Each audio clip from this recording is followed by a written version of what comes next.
Mark Ashton, Mr. Relentless himself, the beard, the proper beard, as opposed to Rossi's fledgling beard. He gave a long chat he had with Radio Suffolk on Monday, which obviously covered a lot of interesting ground. Fair play to Radio Suffolk for doing that live, and fair play to Ashton for doing it live, you'd have to say as well. Siri, let's start with you, because you stayed up, as it were. You worked longer than your scheduled hours, which is just what we do, to listen to it. What did you make of it? What were your main takeaways? Tiny violins being played all over Suffolk and afar. Exactly. I listened to a radio interview with Mark Ashton on Monday around tea time. And then, yeah, I mean, first of all, you say fair play to him for doing it. It would have been very easy, I think. This was obviously in the diary for quite some time,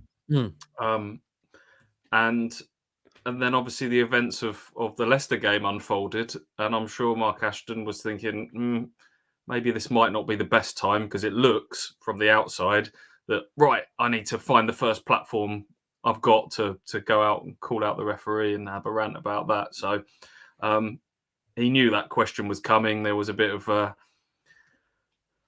chit chat at the start, and then straight into the debacle of the VAR stuff and all of that. And yeah, he had his say, and it's now created a bit more of a debate. Like, everyone's emotions were really high when we talked about it on Monday, and which was obviously when it was spoken about.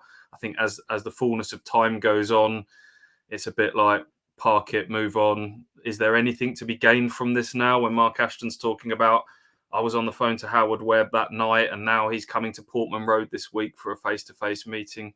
I don't really know what you can achieve from that chat. It's not like, oh yeah, we'll give you one to make up for it further down the line. You're just going to get sort of a bunch of platitudes and apologies. And but yeah, it wasn't just that was covered. A whole host of subjects, and really interesting listen with Brenner Woolley, who was excellent as usual.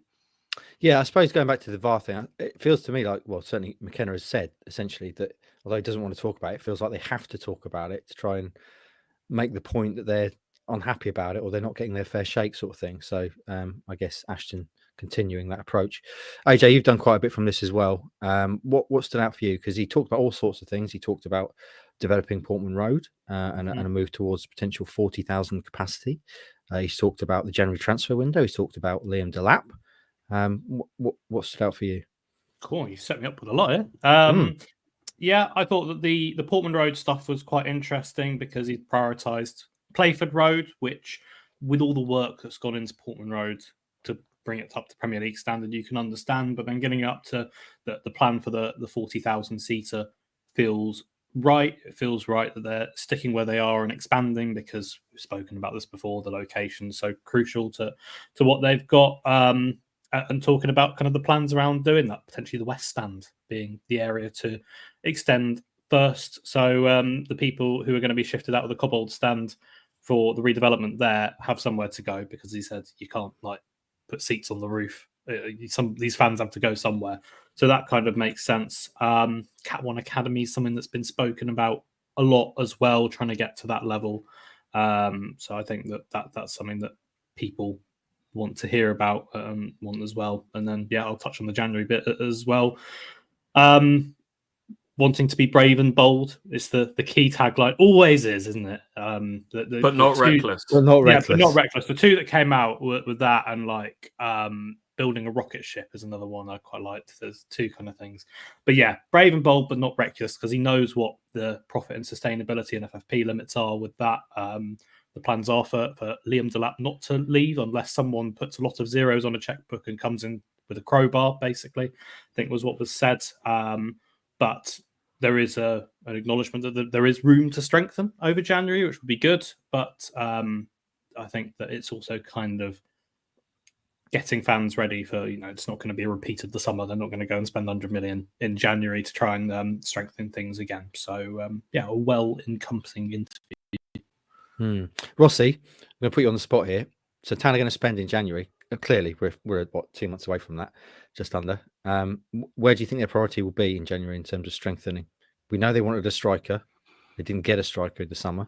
Liam Delap has started like His shorts are on fire. George Hurst has also done well. So do you think there's that same clamour? There will be that same clamour to get a striker, or would you look to be spending elsewhere?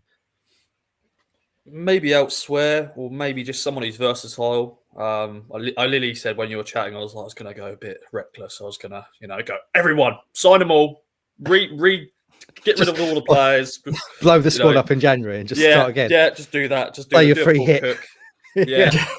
Won any football games.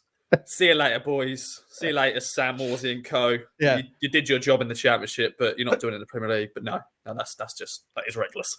But yeah, I think maybe some more Premier League experience potentially. I think that's what a lot of fans are saying to me at the moment. They're just a bit worried that we haven't got that Premier League experience, and maybe some 10 games in, we haven't won a game. They played well. There has been some positives, but maybe in January, if players are available, because January is not a good market, is it, really?